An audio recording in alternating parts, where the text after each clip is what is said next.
Hey guys, Shreyaan here, and welcome to the second episode of Camera Basics. In this episode, we are going to talk about exposure and focus. For this episode, I would also be using the Canon 700D. Let's get started.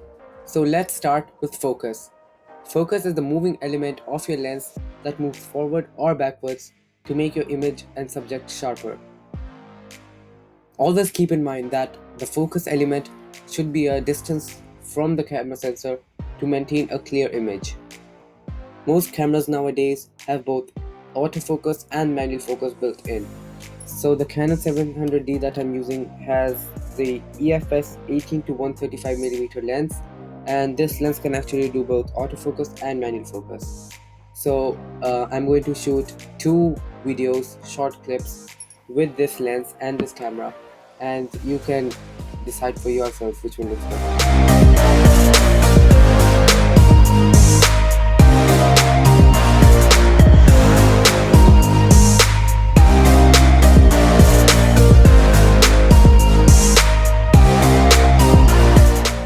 Now that you have a look at both of those clips, I'm going to tell you the advantages and disadvantages of manual focus and autofocus.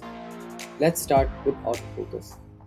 Autofocus is generally an easier way to focus. You just point your camera and start shooting, and the camera will automatically focus for you.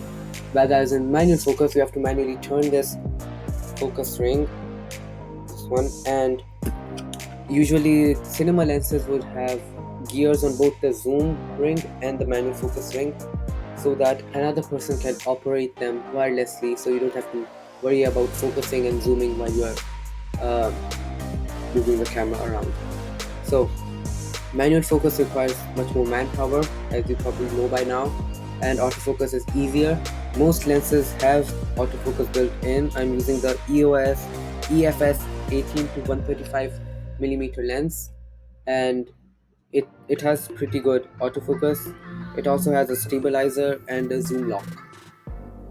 So if you want to know more about shutter speed, aperture and ISO, you can check out my first Camera Basics video right about here. Just click on the little tab. Now let's talk about exposure. Exposure is the amount of light that's hitting the sensor or film. Right now we are not using film, we are using digital sensors, so digital sensors in this way.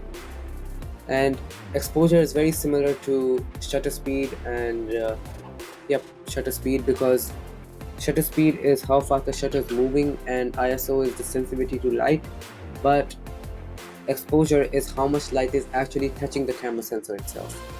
So a brightly exposed photo, for example, if I expose this scene too much, you can see that all the whiteness is blown up and you can barely see anything else. But if I underexpose it, it's very dark. So I would like to make it about till here. So again, I'm going to shoot two short clips and you can decide which one looks better for yourself.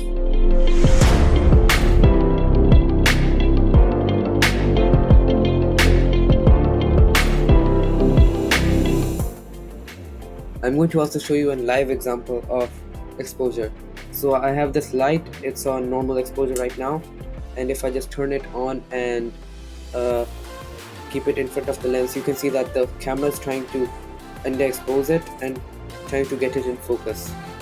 But if I overexpose it, you can see that the camera is basically displaying overexposed images and you can only see my face if I'm putting it that way. If I point it that way, you can not see anything. Anyways, I'll turn off this light now and the camera should automatically expose everything. So this was the second episode of Camera Basics. Hope you liked it. Thank you very much for watching. Don't forget to subscribe, like and share this video. I'll catch you guys in the next one.